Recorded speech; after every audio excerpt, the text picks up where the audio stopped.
Wow, what a wildly entertaining Saturday of college football. A lot of interesting things happen, and I'm going to start with the big game LSU and Texas. As I expected, LSU, their offense proved to be just a little bit too much for Texas in the end. Now, however, I will say, in my opinion, neither team can really claim to be DBU right now because both defenses did get torched. But LSU's offense was just a little bit better, and they made a couple more plays than Texas, and they came up with a huge road win. What this means, LSU is definitely now a college football playoff contender. I strongly believe if LSU finishes with one loss, they go 11-1, and their only loss is a close loss at Alabama. Depending on what else happens with Oklahoma and Georgia and the like, I strongly believe that a one-loss LSU, whose only loss is a close loss at Alabama, could definitely make the college football playoff. This is a very good LSU team, maybe the best since the 2011 team that lost in the championship game. Joe Burrow is a fantastic quarterback, and he's got a lot of weapons around him, and LSU is a scary good team this year. This is not to say that Texas is a bad team. Texas is a great team. They're not back. I would not say Texas is all the way back yet, but they're on the come up. I think Texas could still compete for the Big 12, but I don't think they're quite on the caliber of a college football playoff team yet. Some other interesting things happening around college football. And I'm going to start with a really surprising storyline in the ACC Coastal where Mack Brown and North Carolina have beaten South Carolina and Miami to get out to a 2-0 start. I saw them in person against South Carolina. I'm going to see them in person again this Friday in a very intriguing non-conference game at Wake Forest. Mack Brown has done a terrific job already. He's exceeded my expectations for North Carolina. I did not think they were going to win either of these two games, and yet here they are with some great come-from-behind victories and some terrific go-ahead touchdown catches. Sam Howell has been really surprising to me. I thought he could be good, but he has really exceeded my expectations. The poise, the toughness, and just how clutch he's been on these come-from-behind late drives in these first two games has really impressed me. I think that Virginia, North Carolina could be the game that decides the Coastal Division. I think Virginia's better right now than North Carolina. I don't think North Carolina's quite at Virginia's level yet. But that should be a very fun game and a very fun quarterback duel to watch out for down the road in November between Bryce Perkins and Sam Howell. Yes, Virginia, North Carolina could be a huge ACC game in a sport other than basketball. It is possible. We're living in a world where Virginia, North Carolina determining the Coastal Division in football is a very realistic possibility right now. Speaking of ACC football, in the Atlantic, Syracuse got walloped to the tune of a 63-20 beatdown at the hands of a Maryland team who, like I'd been kind of saying, they are legit. I get it. They scored 79 on Howard. No one really notices.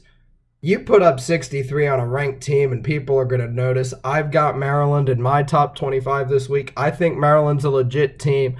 And I tweeted it, the way Michigan played against Army, that Michigan at Maryland game, Maryland could win. I think Maryland's going to win that game. I'm going to go straight up and say it. I think Maryland's going to upset Michigan.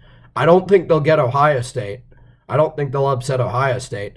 But they play Penn State in a couple weeks. That's a winnable game for them. Michigan is most certainly a winnable game right now. I mean, this Maryland team, give Mike Locksley, their head coach, credit. They are legit. Their offense is scary good. They had a great game plan, and Syracuse, who may have been overrated to begin with because Tommy DeVito is no Eric Dungy. There is a quarterback drop-off for Syracuse, but Syracuse had no answer for Maryland.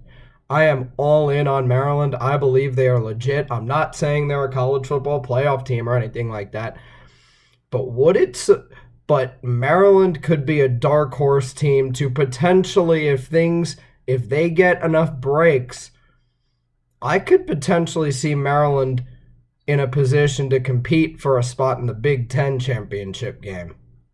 That's how good I think this Maryland team is. I don't know if they'll make it. They have to deal with Ohio State and stuff. They'll need some breaks, but they could be second in their division at worst. This is a very good football team, and I was very impressed. I could not believe what was going on.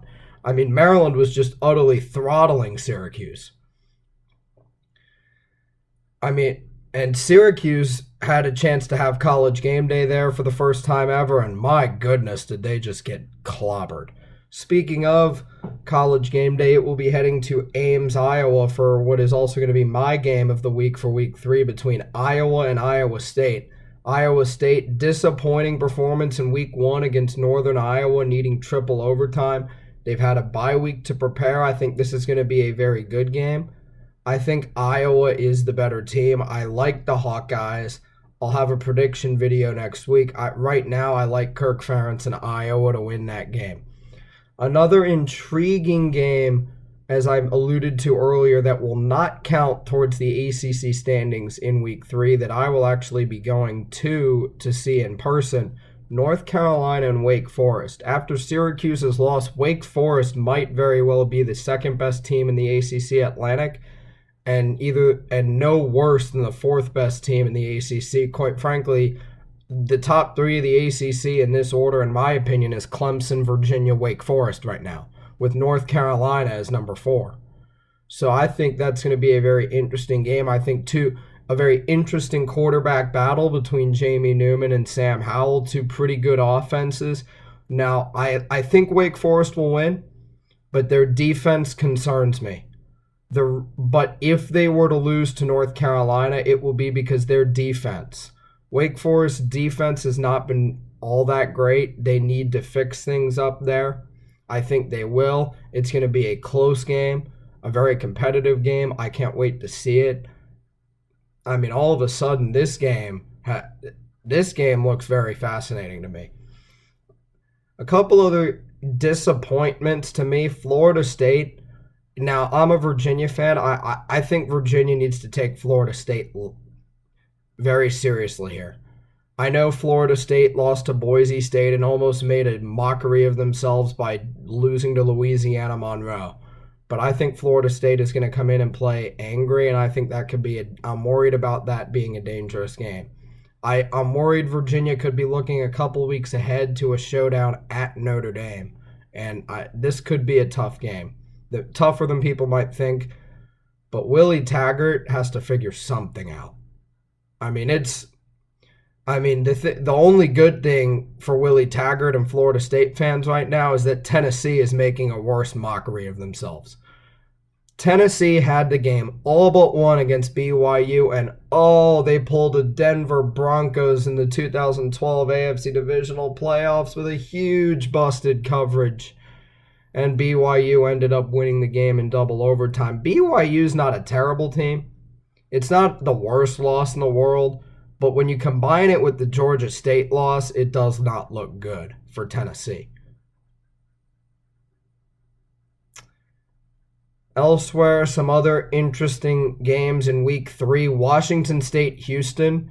If you like offense, I would highly suggest you watch this game. Dana Holgorsen, Mike Leach, two air raid coaches. Dana Holgorsen coached under Mike Leach at Texas Tech back when they had that really good year in 2008 with Graham Harrell and Michael Crabtree.